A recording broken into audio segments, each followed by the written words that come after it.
Hi, everybody. Welcome to English Digest. I'm Tom. Hi, I'm Stephanie. And today we're going to continue talking about The Fountainhead.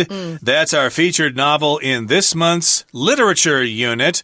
And we have arrived at the third day of our lesson. Yay! Yay!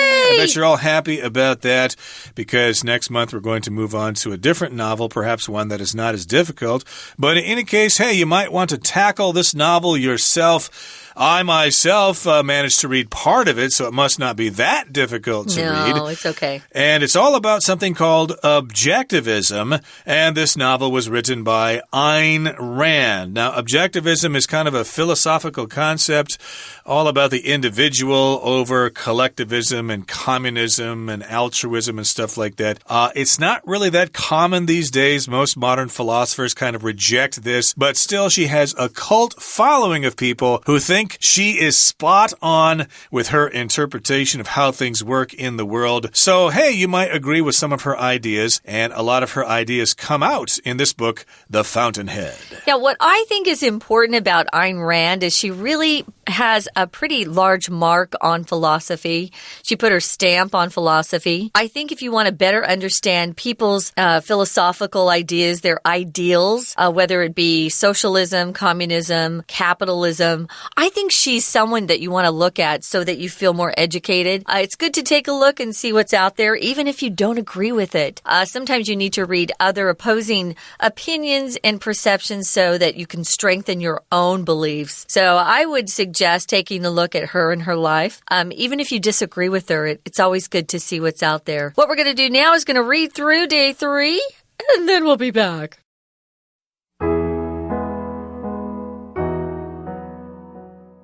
As The Fountainhead was essentially written as an objectivist parable, many of the novel's themes are the philosophy's principles themselves. One that dominates the story is the supremacy of the individual. Howard Rourke is depicted as the perfect man, one who resists society's pull, breaks free from herd mentality, and remains true to himself. In his fervent testimony at his second trial, Howard even goes so far as to argue that it is individuals, not societies, that are the fountainhead of civilization. The fact that he emerges from the trial triumphant, not for converting the disbelievers, but for winning the right to live by his principles, is a testament to Rand's belief that people must act selfishly to be free. The Fountainhead celebrates logic and reason, as Rand believes that sentiment and emotion confuse the mind, compromising individualism. This is evident in both the novel's characters and its architectural designs. Rand applauds the novel's engineers and business people for their commitment to fact, logic, and scientific reason. Meanwhile, their antagonists are the writers and reporters, who exhibit all the characteristics Rand despises: socialism, altruism, and selflessness.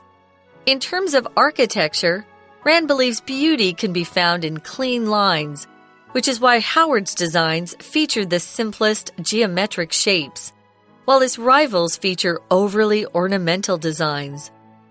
Though it seems to contradict everything she believes, Rand makes love a principle worth defending in The Fountainhead. However, the novel's characters do not value emotional love. Instead, they are constantly demanding perfection from their relationships. As a result, Howard and Dominique's relationship is more cold and calculating than romantic. In this way, Rand argues that as long as love maximizes an individual's potential, it has a logical basis and therefore a place in objectivism.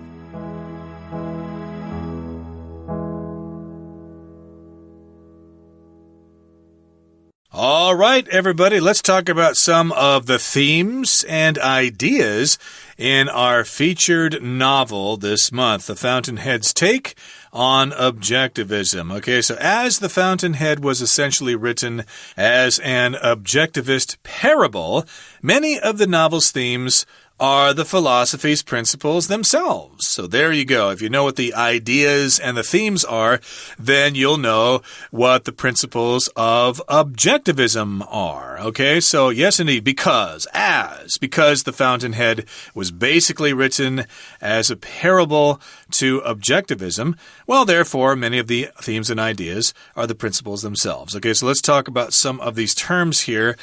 Essentially, that means basically, not 100%, but for the most part, it was written as a parable for objectivism. Objectivism, of course, as we said, is 客观主义, and objectivist is the adjective there. Objectivist parable. Now, here we've got a parable. That's kind of a story that is used to basically explain some kind of moral or some kind of spiritual lesson or some kind of concept that is difficult to understand itself. So, yes, indeed, if you go to, say, Chinese temples in Taiwan, there are these various illustrations on the walls of the temple. Those are basically all parables of stories in Chinese history or of concepts of how to be loyal to your master and things like that, or how to be a good citizen and stuff like that. They're all stories that illustrate some of these lessons. Yeah, and if you're a Christian, of course, in the New Testament, during Jesus' life, he tells a lot of parables, which helps his followers, his disciples, understand about the gospel. So many of the novel's themes are the philosophy's principles themselves. So the themes you're going to find in these books are actually principles of objectivism, which makes sense because that's what Ayn Rand believes and is trying to communicate. So one that dominates or is really strong, probably stronger than anything else in the story, is the supremacy of the individual. If you have supremacy over someone, or if you have supremacy anywhere, it just means you are supreme.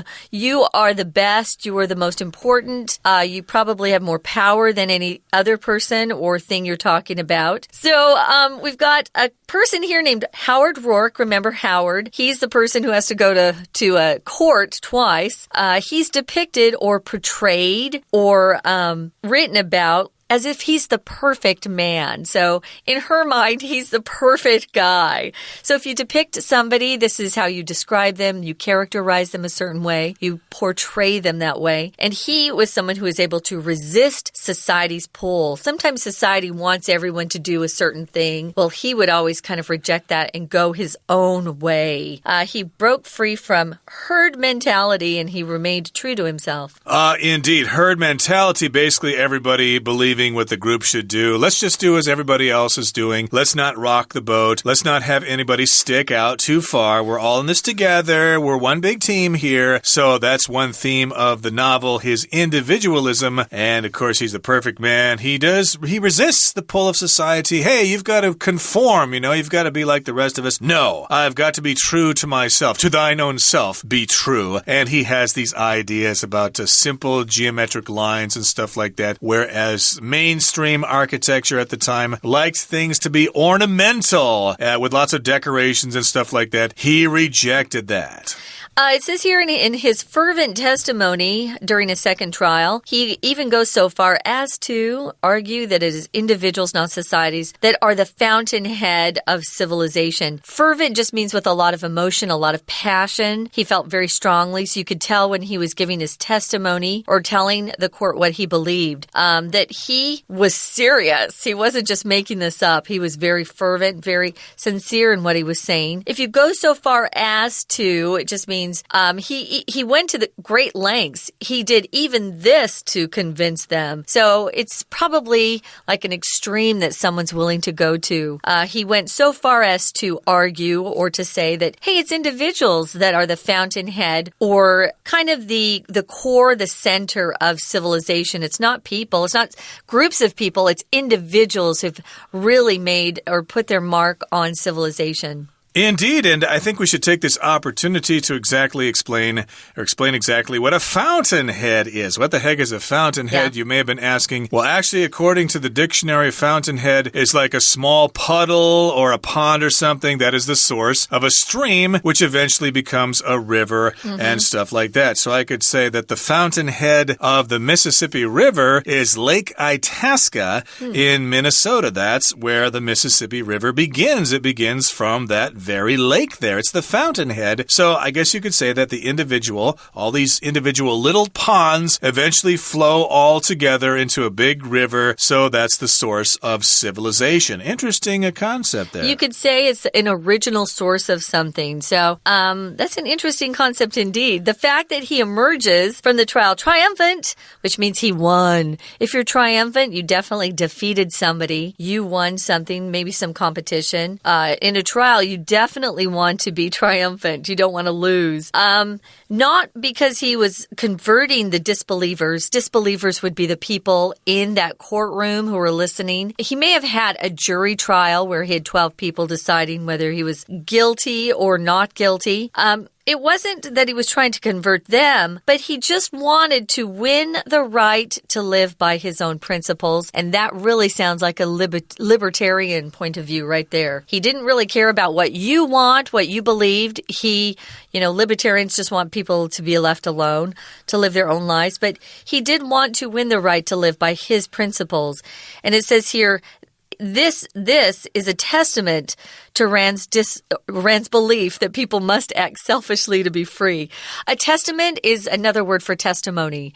So it's a testimony, or it supports Rand's belief that people must act selfishly to be free, which is a very strong belief of hers. It is. Be selfish, and then everybody else will benefit. I guess that's kind of the core of her philosophy in a manner of speaking. Okay, that brings us to the midway point of our lesson for today. Hey, let's take a break because we're all exhausted, but please come back in just a couple of seconds. We will continue.Hello everyone, my name is Tina. 昨天我们听到了客观主义，今天呢就透过这本小说来阐明何谓客观主义。小说里面有很多的主题就跟这个哲学的原则本身是相关的。首先我们来看到在第一段的第二个句子写着One that dominates the story is the supremacy of the individual.其中一个主题呢，那么统御、统整或是主导，我们都可以用这个动词 dominate。主导的整个故事呢，就是这种个人的至高无上。Supremacy 指的是至高无上跟最高地位的意思，前面的 dominate 就可以有主导的意思。举个例子来说，我们常常会很担心呢，电脑会不会主宰了孩童们的生活，所以我们会说 Don't allow the computer to dominate our children's lives， 别让电脑主宰了孩童们的生活。而呢，中间我们继续看到这一段的稍后的句子写着The fact that he emerges from the trial triumphant, not for converting the disbelievers, but for winning the right to live by his principles, is a testament to Rand's belief that people must act selfishly to be free.这个句子很长，我们先把主词 the fact 找出来。The fact 后面的 that 开始括号，一直括到 principles， 这是一个名词子句，说明 the fact 的内容。这样的事实is a testament to Rand's belief， 这个事实呢就证明了这个作者他的信念，而他的信念后面再用一个 that 连接名词子句，说明他的信念的内容。不过我们首先来看到主词后面所引导的这个名词子句的内容写着他呢从这样子的审判当中胜出，我们用 emerge 这个动词代表着从困境中摆脱的意思， triumphant 则是形容词，用来当作主词补语，来说明从这样子的审判当中是胜利成功的。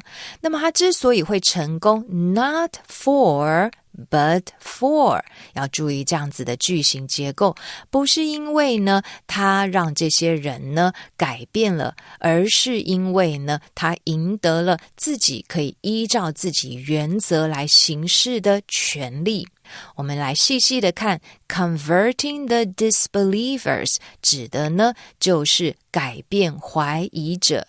Convert 本来是动词，解释成为使改变信仰的意思，他并没有改变他们，而是呢他赢得了这样的权利，而这是用来补充说明前面的这样的事实，就证明了作者他的信念。他的信念为何呢？就是 people must act selfishly to be free， 人们呢必须要自私一点，才能够证明呢他是真正的自由，这正是作者他的想法。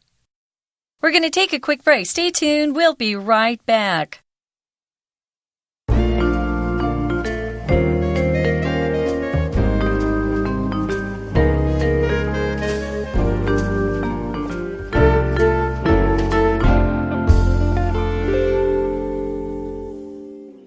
We're back, guys. We're talking about some of the themes in The Fountainhead, which was a novel by Ayn Rand. It is a classic. It's still in all the bookstores you go to. I would be surprised if you went to a bookstore and didn't find an Ayn Rand book, especially this one. So let's get back to some of the themes in this. We talked about how one theme is that the individual is supreme. The individual is more important than a social group, a group of people just stuck together in a collective. And you need to break free from herd mentality. Don't be a sheep, as my parents would say to me. Don't be a sheep. Don't just follow everybody else. Be a leader. Howard was her idea of the perfect man. And, of course, he had to go through 2 trials, we find out. But he really wanted to win the right to live by his own principles. He didn't care what everybody else thought or did. He just wanted to be free. But Rand also had this belief that to be free, you had to be selfish, which I really don't. I disagree with this completely. I think if we're all selfish, then this world's pretty awful. Well, maybe it's kind of similar to baseball. You know, baseball is all individual players working together for a collective result. Maybe that's what she's thinking. We all need to be individuals in order to benefit society as a whole. Well, Who knows? I believe in individualism. I just don't believe in being selfish all the time. Okay, fair enough. Well, The Fountainhead celebrates logic and reason, as Rand believes that sentiment and emotion confuse the mind, compromising individualism. So here we've got sentiment, which is basically the same thing as an emotion, feelings, okay? So she thinks sentiments and emotions confuse the mind. We've got to be objective. We can't let our feelings be hurt and stuff like that. And if we do so, that will compromise our individualism. It will threaten our individualism, and then we will fail.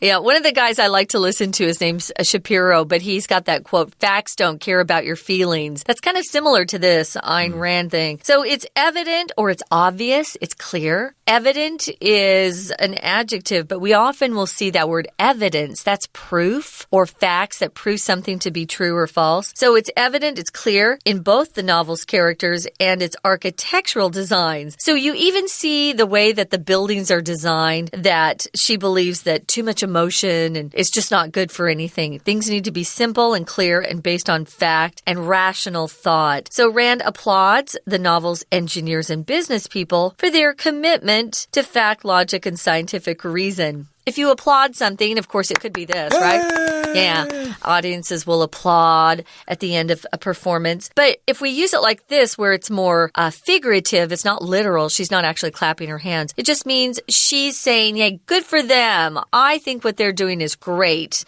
She supports what they're doing. So these guys are committed or have a commitment to fact, logic, and scientific reason. They have a commitment to fact, logic, and reason. So your commitment is basically your promise and basically saying that you will not give up on this later. You make a commitment to a relationship, for example. You promise you'll be there forever. Make a commitment to a job, sign the contract and stuff like that. So yes, make a commitment to fact, logic, and scientific reason. Don't get emotional and break down and expect people to make allowances for you just because you got your feelings hurt.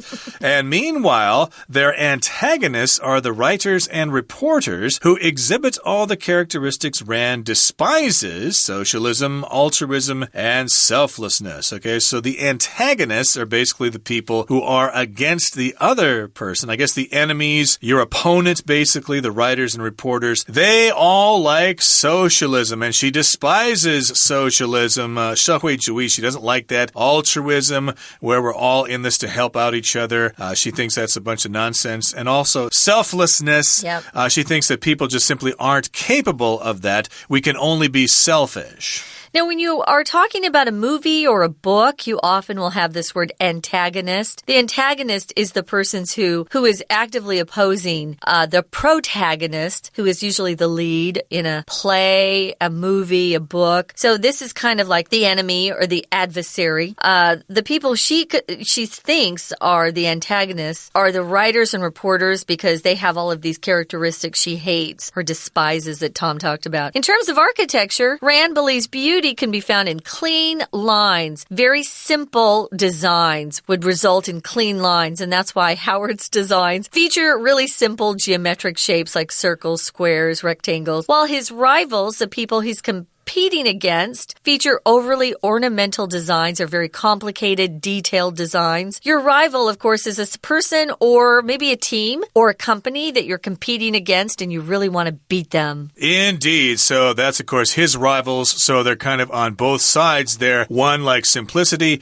the other likes things to be complicated. Now, though it seems to contradict everything she believes, Rand makes love a principle worth defending in The Fountainhead. Yes, that does sound like it contradicts her ideas. She doesn't like sentiments and emotions. Hey, that's what love is, isn't it? So totally. You might think that she's cold, that she would never get married, she doesn't have any friends and stuff like that. But these things seem to contradict each other. Contradict just means it means the opposite of what you expect. If I say yes and you contradict me, you say no.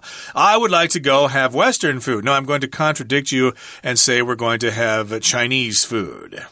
Yeah, so contradict. That was one thing that we couldn't do in my family. I couldn't contradict my parents. So, it seems to contradict it, the fact that she thinks love's a principle worth defending. I was saying to you, Tom, before we started recording, that I think it might be because she found Frank O'Connor, her husband, someone she would love forever. So maybe she found love in her own life. I hope so.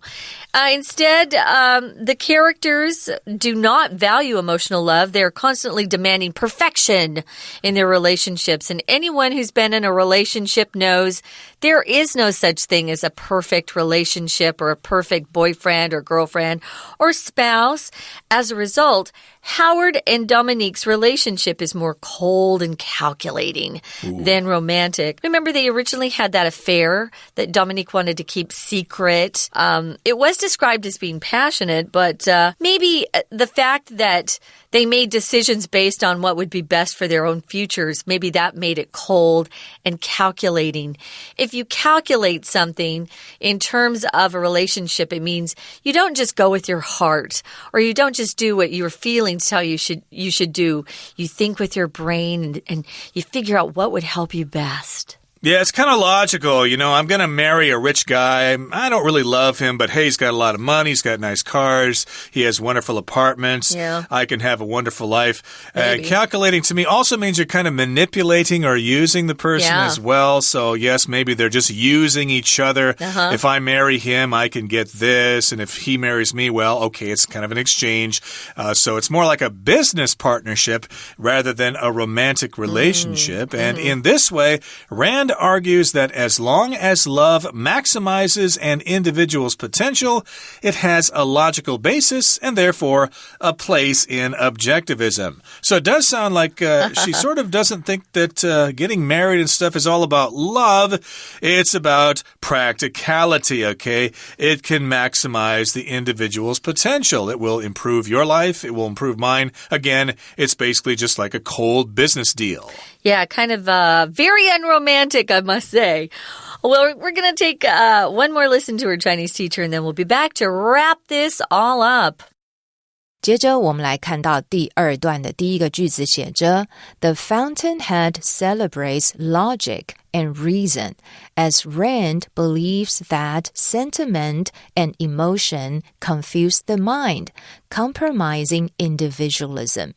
这本书呢，它颂扬的是逻辑跟理性，这里的 celebrate 指的是赞扬的意思，因为呢，兰德他相信呢 sentiment and emotion 这两件事情，情绪跟情感呢，是会让你的头脑混淆，而同时就 compromising individualism 会危及个人主义。我们来看一下这个名词 sentiment 指的呢就是情绪或者是感伤。如果我们说 a woman of sentiment 就代表她是一个多愁善感的女人，而后面的 compromise 呢不是解释成为妥协，而是有危及或者是连累的意思。第二段中间的句子提到 Rand applauds the novel's engineers and business people for their commitment to fact, logic, and scientific reason. Applaud 在这里当作动词，本来是拍手的意思，延伸出来就有称赞、赞成。所以兰德呢，他其实是非常的呢拥护并且赞许这些人，不管是小说里面的 engineers 工程师，或是 business people 这些商人，正因为呢他们对于事实、逻辑跟科学理性呢都是非常的信奉而且支持的。在这里面的 commitment 当作名词，就有信奉跟支持的意思。第三段的第一句提到 Though it seems to contradict everything she believes, Rand makes love a principle worth defending in the fountainhead. 虽然他支持的呢是这种客观主义，但是呢他其实在这本小说当中也把爱成为是值得捍卫的原则，而这一切呢似乎是 contradict 是反驳了他所相信的一切。